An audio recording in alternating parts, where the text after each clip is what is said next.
Hi guys, magluluto po tayo ng butter prawns mushroom. Ayan.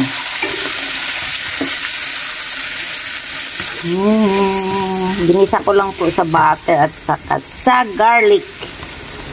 Ayan po yung ay, may natira pa oh. Hindi nahulog lahat. Ayan guys. Butter prawns mushroom. Palutuin ko muna yung aking prawns para masarap.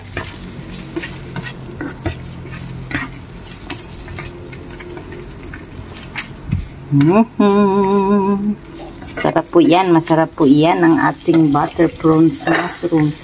Yung kulay brown po na mushroom yung ilalagay ko dyan. Ayan, pag nagpula na po yung yung ano natin, yung prawns natin. So, luto na po siya. Hindi kasi maganda yung overcook. Ayan po, ilagay na natin yung mushroom natin. Ayan.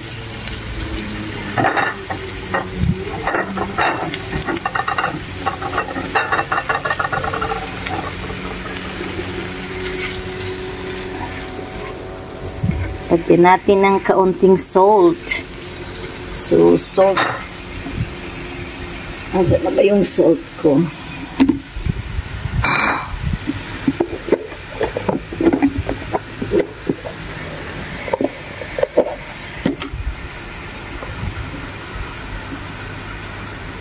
Salt. Rock salt. The pink color one. Then, halo-haloin natin. So, takpan ko. Di ko po linagyan ng water yan kasi yung mushroom po niya is lalabas yung kanyang tubig. So, tatakpan ko po siya muna for a while. Ito, takpan natin for a while. Haluin na ulit natin.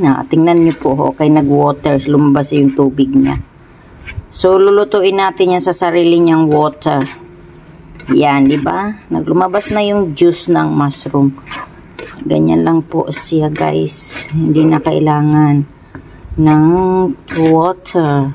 Kasi lalabas yung kanyang water. Yung brown mushroom po ito siya oh. Ayan. Kinatkat ko lang siya. My favorite mushroom. Alam nyo ba yung mushroom ay napakaganda sa katawan natin. Kasi antioxidant lakas yung antioxidant niya, anti-cancer, at lahat po ng mushroom, na klaseng mushroom. Kaya yun, kaya ang mahal-mahal po ng mushroom ngayon kasi nga napaka-ano niya. Yun. Takpan natin ulit one more time. Yan. Yan guys, oh, 'di ba? Nagtubig na nga guys, oh. So, luto na po ito siya. Tikman ko nga siya.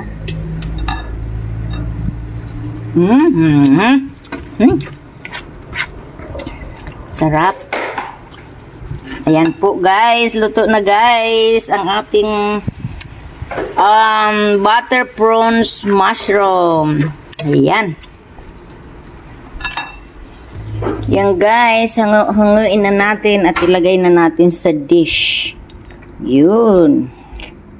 Perfect. Perfect. Sarap.